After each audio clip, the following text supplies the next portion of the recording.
There are two types of people in this world. There are the internalizers and there are the externalizers. An internalizer is someone who tends to keep their emotions and problems to themselves and like repressed, whereas the externalizer is someone who acts before they think. So with externalizers, they can be quite impulsive and reactive, and at times they tend to be not as self-reflective as the internalizer would be. So like when an externalizer is upset, they will let you know they are upset and what made them upset, because they just have the capability of voicing out. So if you haven't caught up by now, hi, I'm Tsiga and I am an internalizer. I really do struggle with voicing out my concerns and what is bothering me deep down inside, even if it's something to surface, as well as just like taking up space in general. I mean, it's taken me an eternity to just like sit down and record this next video, and even the first video, it's taken me so long to upload.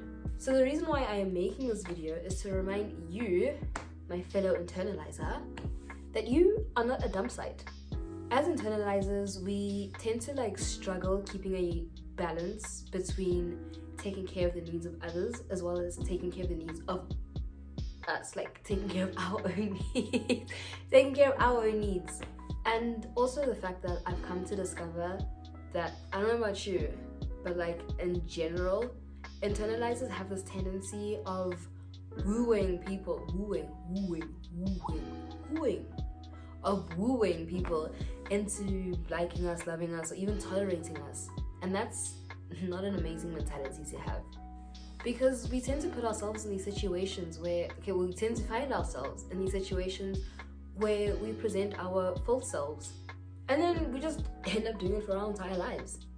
That we lose our true self in the process.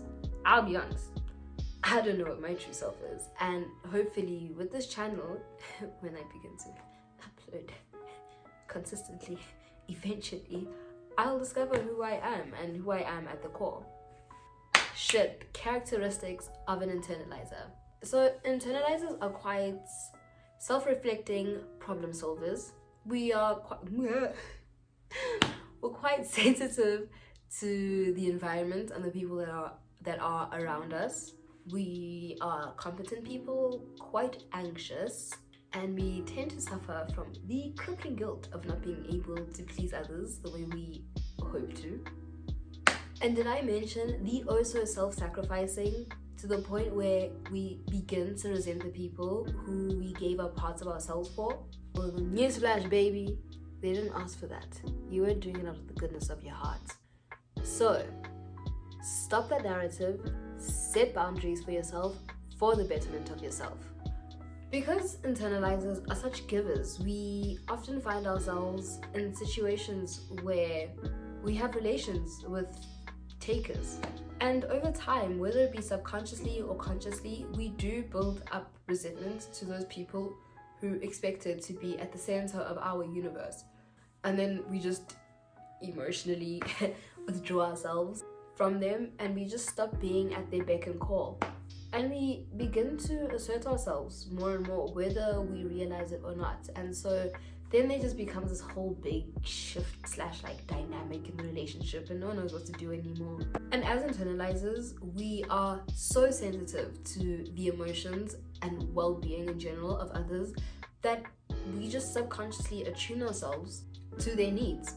Because I can confidently say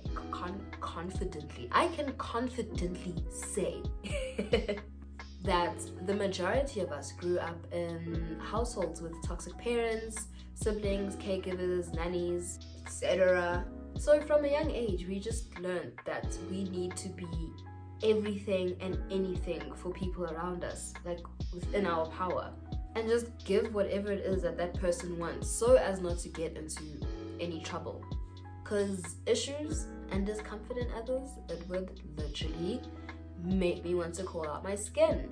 And what I've noticed about me, I don't know about you, but about me, maybe you might be the same, but growing up, when someone was upset or angry or just in a mood, I would do anything, like anything, to get them out of their funk.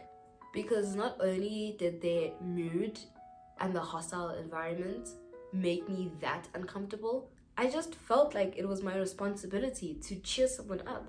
That's how sensitive I am to other people's emotions and moods, which made me feel like a dump site for people's emotions. Only to recently realize that I am openly and unconsciously absorbing other people's emotions. And I just need to stop. I need to do me.